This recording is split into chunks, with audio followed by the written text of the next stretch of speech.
Di antara hikmah hidup yang sering luput dari perhatian kita adalah bahwa Allah selalu menyiapkan penjaga-penjaga negeri ini dari jalan yang tidak kita sangka. Salah satunya adalah sosok besar yang jarang disebut, jarang dibahas, bahkan sering tidak dianggap dalam narasi sejarah. Dialah seorang putra bangsa, berdarah, Minangkabau dari garis ibu keturunan Pagaruyung, yang dalam masa paling genting Republik ini tampil tanpa diminta, berjuang tanpa pamrih, dan memimpin tanpa gelar.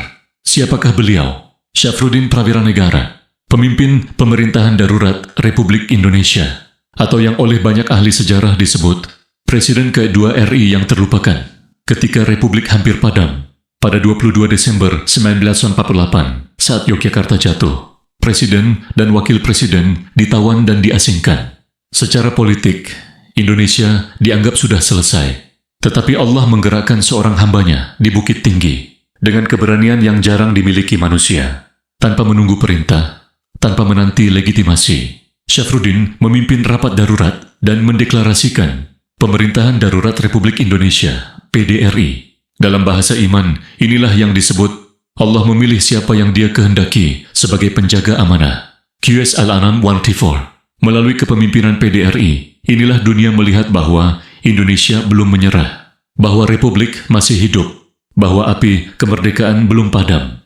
Pemimpin yang sangat takut kepada Allah. Sebagai seorang Muslim yang taat, beliau memulai setiap keputusan dengan istighfar.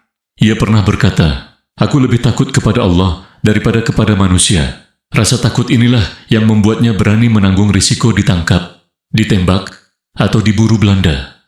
Semata-mata demi menjaga amanah bangsa. Setahun lamanya PDRI bergerak dari hutan ke hutan, dari lembah ke lembah, tanpa fasilitas, tanpa istana, tanpa protokol, namun dengan tekad yang ditopang oleh iman.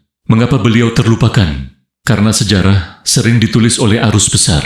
Karena hatinya memang tidak mencari popularitas. Karena beliau berjuang bukan untuk dikenal, tapi untuk dipertanggungjawabkan di hadapan Allah. Namun hari ini, kita harus jujur. Andai bukan karena PDRI, Indonesia bisa lenyap dari peta.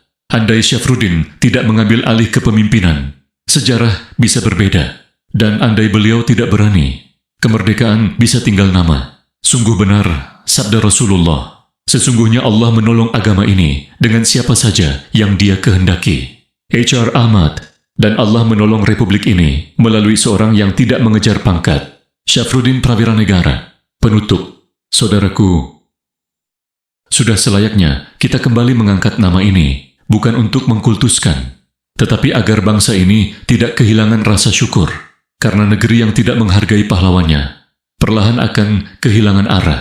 Semoga Allah merahmati beliau, mengampuni dosa-dosanya, dan menempatkannya di tempat terbaik di sisinya. Wassalamualaikum warahmatullahi wabarakatuh.